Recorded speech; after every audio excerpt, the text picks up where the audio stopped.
Boa noite, pessoal. Tudo bem com vocês? Estamos aqui de volta aí para quem não assistiu as outras reuniões. Meu nome é João.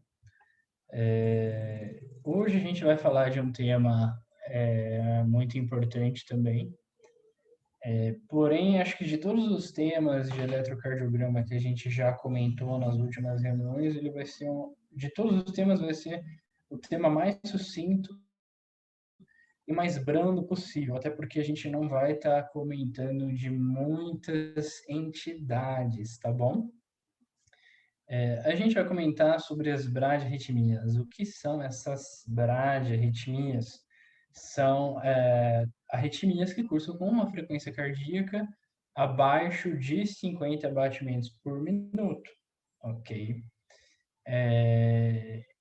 E podem ser várias bradiarritmias, as mais comuns a gente vai tá comentando no dia de hoje, né? E o que o paciente ele pode estar apresentando clinicamente para você quando ele está na vigência de uma bradiarritmia? Bom, ele pode ter sintomas de baixo débito, pode, com toda certeza. Ele pode ter rebaixamento do nível de consciência, ele pode ter, inclusive, dor torácica, ele pode ter dispneia. Os sintomas, eles são muito parecidos com os da taquiarritmias. Até síncope, eles podem ter que aquela perda súbita do nível de consciência e com recuperação espontânea em pouco tempo, na verdade. Então, vamos então começar a falar dessas arritmias, essas bradicardias, na verdade, saber intervir em linhas gerais para cada uma delas e sempre levando em consideração a clínica do paciente. O paciente tem uma bradicardia e está estável, o tratamento vai depender de acordo com a malignidade dessa bradiarritmia. Agora, o paciente tem bradiarritmia e está instável, eu preciso ser mais rápido, ok? E aí vai depender de cada caso. Então, vamos lá. E esse caso pode ser desde iniciar dopamina para o meu paciente, que ele tem um efeito dromotrópico negativo, ou seja, ele diminui aquela ação deletéria do 9 e facilita a condução por ele mesmo, da mesma forma que facilita o cronotropismo, tá? E também a instalação de um marca-passo, seja ele provisório ou definitivo, ok? Então, vamos lá. Primeira que a gente pode estar comentando é a bradicardia sinusal, aquela em que eu tenho um intervalo PR normal e quando a P positiva é em D1, D2 negativa é AVR, sempre conduzindo para o QRS, ok? Em si, ela não vai dar tanta repercussão clínica, ok? Ela é muito comum em atletas, em determinados pacientes que fazem uso de beta-bloqueadores, ok? Agora, se o paciente está instável, vai depender muito da causa dessa bradiarritmia. Tá? Que nem, por exemplo, um paciente com hipertensão endocrinana, ele pode ter uma bradicardia sinusal. Agora, um paciente que teve um intento suicida por tomar vários medicamentos beta-bloqueadores, uma carteira de beta-bloqueador, esse paciente a gente vai precisar atuar, tá? Esse paciente a gente vai precisar mexer. E o antídoto para intoxicação de beta-bloqueador é o glucagon, tá? Enfim, tudo isso vai depender de acordo com a clínica e pode ser, inclusive, necessário a instalação de um marca-passo, ok? Provisório, sobretudo, se não conseguir reverter esse efeito, sempre com o paciente instável por conta dessa bradiarritmia. Outras situações, as quais o meu paciente pode, sim, ter uma bradicardia sinusal, é a estimulação vagal, né? A principal delas é a estimulação vagal, seja aquela por hipersensibilidade do seu carotídeo, aquele que, por exemplo, acaba levando uma agressão física com enforcamento e, e a pessoa tem uma síncope, a pessoa desmaia, ou simplesmente aquele cara que não pode usar gravata, né, que tem essa hipersensibilidade do seu carotídeo, ou simplesmente aquelas brincadeiras de colégio, onde você faz muita valsalva na galera, empurra o tórax contra a parede, isso é um horror, na verdade, isso é um horror. né? Até mesmo a própria massagem que a gente faz para determinadas situações, até mesmo por brincadeira, muita gente leva isso em consideração, achando que não vai levar nenhum problema. Agora, essa estimulação vagal pode ser tão intensa que pode fazer, inclusive, o coração parar, tá? Então, a gente tem dois cerros carotídeos, o direito, ele responde muito mais ao nó sinusal e o esquerdo, ele atua muito mais no nó AV, ok? Então, vamos lá. Bradicardia sinusal, a gente sabe identificar no eletro, vai ter uma frequência cardíaca abaixo de 50 batimentos por minuto, uma onda P sinusal e um intervalo PR normal. A pausa sinusal, que pode ser nesses pacientes com doença do nó AV, tá? Ou simplesmente por estimulação vagal excessiva, ou doença do nó sinusal, ou, ou simplesmente determinados fármacos que causam essa ação deletéria, né, tanto no AV quanto no nó sinusal, tá? Essa pausa sinusal, ela geralmente ela vai ser patológica, sobretudo naqueles pacientes que tem aquela pausa maior a 3 segundos. Esses pacientes, a chance deles terem uma pausa e isso acarretar em síncope, né, ela é maior, isso ser maligno, né? E aquela síncope que ela é cardiovascular, a principal causa de síncope é a síncope vasovagal. A síncope cardiovascular é aquele liga-desliga, aquela síncope que não tem pródromos, né? Então, principal causa de síncope cardiovascular, a gente tem que pensar em arritmia cardíaca, sobretudo TAC, depois BRAD, né? E até mesmo a isquemia é uma das principais causas das TACs, nesse contexto e até pelo caso de morte súbita, né? Enfim, pausa sinusal, então, eu vou ver no eletro como simplesmente uma pausa no meio do caminho ali, tá? Depois, o que é mais importante, que eu quero que vocês foquem mais na reunião de hoje, são os bloqueios atrioventriculares, que eu tenho de primeiro grau, segundo grau MOBITS 1, segundo grau MOBITS 2 e o BAV total, o BAV terceiro grau, que é a mesma coisa. Como que eu vou encontrar eles no eletrocardiograma e como eu vou conduzir eles? Bom, o BAV de primeiro grau, ele está circunscrito num traçado de eletrocardiograma através de um intervalo PR alargado. O intervalo PR normal, ele vai de 120 a 200 milissegundos, de 3 a 5 quadradinhos. Quando ele supera isso, eu chamo de um BAV de primeiro grau, tá bom? E ele, na esmagadora maioria das vezes, ele é benigno, ok? Ele é benigno. E eu não preciso tratar ele. E dificilmente ele vai ter uma frequência cardíaca abaixo de 60. O paciente pode ter BAV de primeiro grau abaixo de 50. E o paciente pode ter BAV de primeiro grau e frequência cardíaca normal, ok? Então, BAV de primeiro grau a gente não trata, tá? E a gente vê no eletro através de um PR alargado, a gente pode encontrar ele em atletas, inclusive, né? É algo que não tem tanta relevância clínica para a gente. Já os BAVs de segundo grau, esse sim a gente precisa interpretar bem e saber diferenciar o MOBITS 1 do MOBITS 2, porque o MOBITS 2 ele vai precisar de marca-passo. Bom, o BAV MOBITS 1, também chamado de fenômeno de Wenckebach, então BAV de segundo grau, MOBITS 1, fenômeno de Wenckebach, ele é traduzido por um traçado eletrocardiográfico em que eu tenho um complexo QRS antecedente de uma onda P com um intervalo PR normal. O próximo ciclo cardíaco, esse intervalo PR ele vai alargando, e o próximo vai alargando, e o outro vai alargando até o momento que esse intervalo PR ele vai alargando progressivamente até que ele bloqueia a onda P. Depois volta tudo normal com PR normal, PR alargado, depois com outra P bloqueada. Ele é aquele famoso aluno, é uma metáfora muito boa, ele é aquele famoso aluno que sempre chega atrasado. Ele chega atrasado, o dia chega mais atrasado ainda, e teve um dia que ele resolve faltar. Então é basicamente essa onda P. O intervalo PR ele vai alargando até o momento que a P ela é bloqueada, ok? E ele em si, na maioria dos casos, não precisa de tratamento, tá? Porque a maioria deles é benigno, tá? E o tratamento vai depender muito da clínica do paciente. A maioria a gente não vai tratar. tá? Agora, o MOBITS 2, ele é um eletrocardiograma que chama bem menos atenção, mas que ele é maligno e esse cara precisa de marca-passo definitivo, porque geralmente ele vai estar correlacionado com o 5 desse paciente. Que é aquele cara que tem PR normal, PR normal, PR normal, PR normal e bloqueio da P. PR normal, PR normal, PR normal, bloqueio da P. Então, o intervalo PR ainda não vai aumentando igual no fenômeno de Wenck, ele permanece estável. É aquele aluno que chega certinho no horário todo dia na faculdade.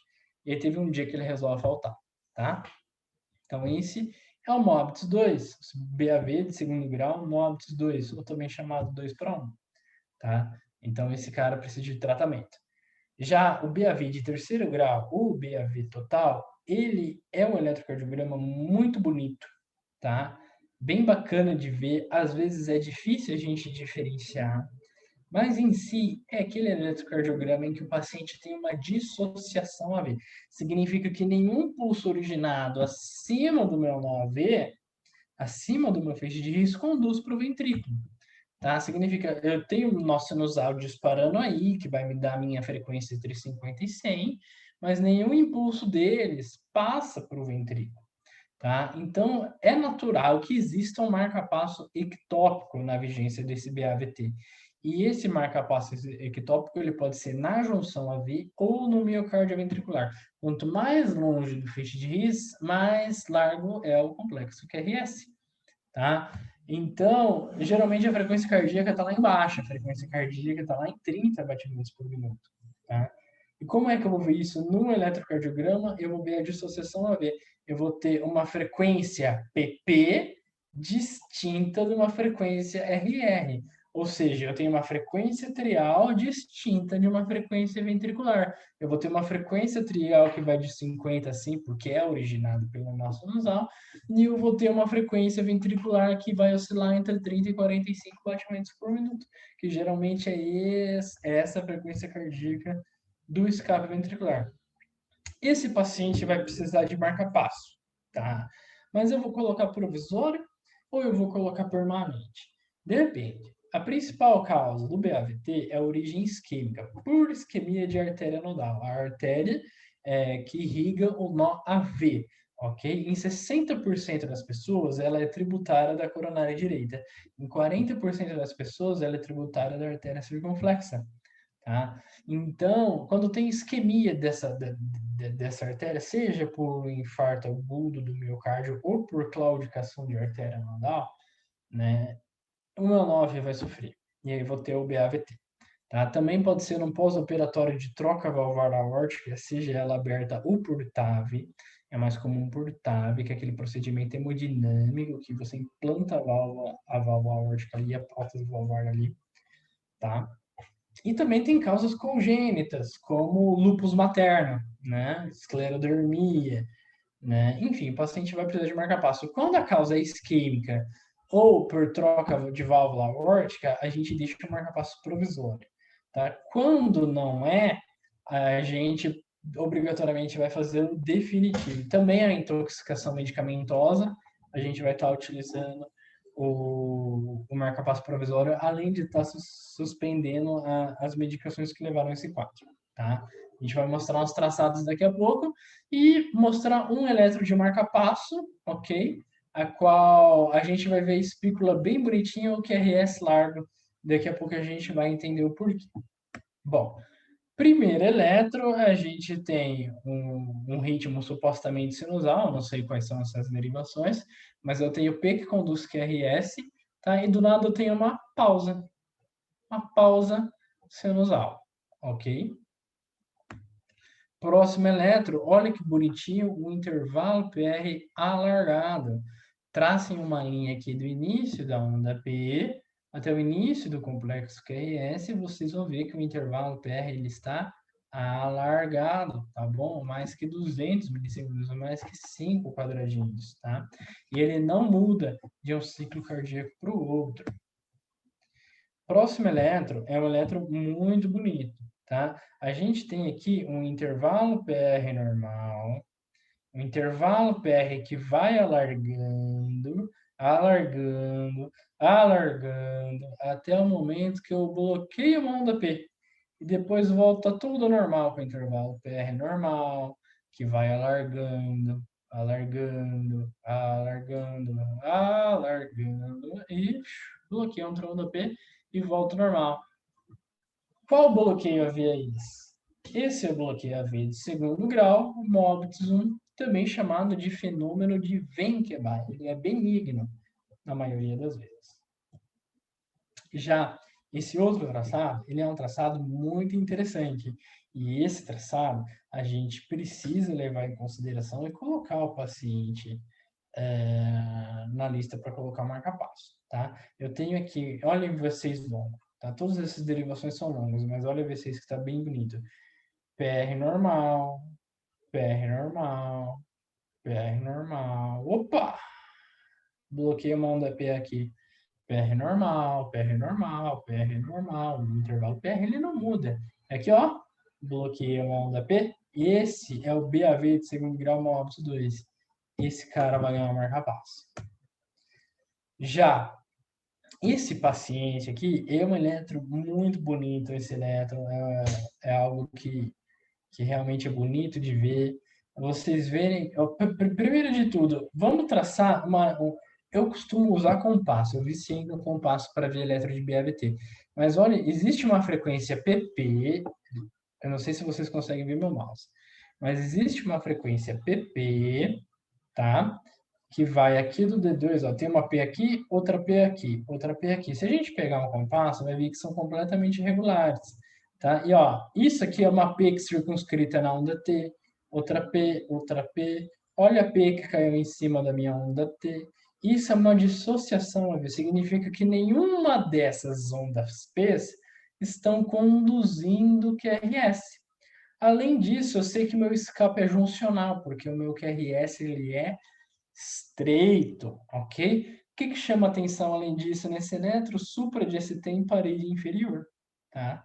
É um infarto de coronária direita, tá bom?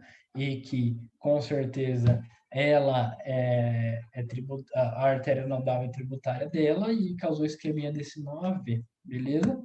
Para terminar, então, um traçado bem ligeiro de marca-passo, como eu já citei na última reunião, a estimulação cardíaca artificial é uma ciência muito linda, muito bacana e muito difícil, tá? Então, eu quero que vocês denotem como o marca-passo ele entra, né, no ritmo cardíaco.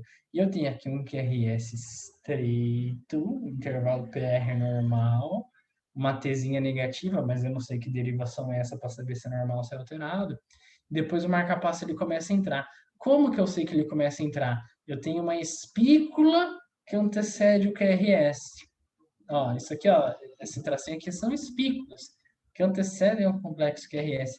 E por que que o QRS é largo? Bom, o fio do marca-passo, ele está ali no ventrículo direito, ok? Se ele está no ventrículo direito, ele vai despolarizar primeiro o ventrículo direito. E o ventrículo esquerdo, ele é despolarizado pelas uniões GAP dos músculos cardíacos e não pelo sistema de condução propriamente dito. E por isso que vai me dar uma morfologia de bloqueio de ramo esquerdo, tá? E, consequentemente, esse QRS alargado, tá bom? Então, na elétrica, a gente tem espícula e um QRS alargado com morfologia de BRE. Beleza, gente? Bradirritmia, então, é bem rapidão, bem sucinto. Claro que a ideia é estar passando isso para o estudante de medicina, saber identificar os principais ritmos no eletrocardiograma, e saber quais são os benignos e quais são malignos. Ok, pessoal? Espero ter ajudado. Qualquer dúvida, eu estou à disposição. Um abraço!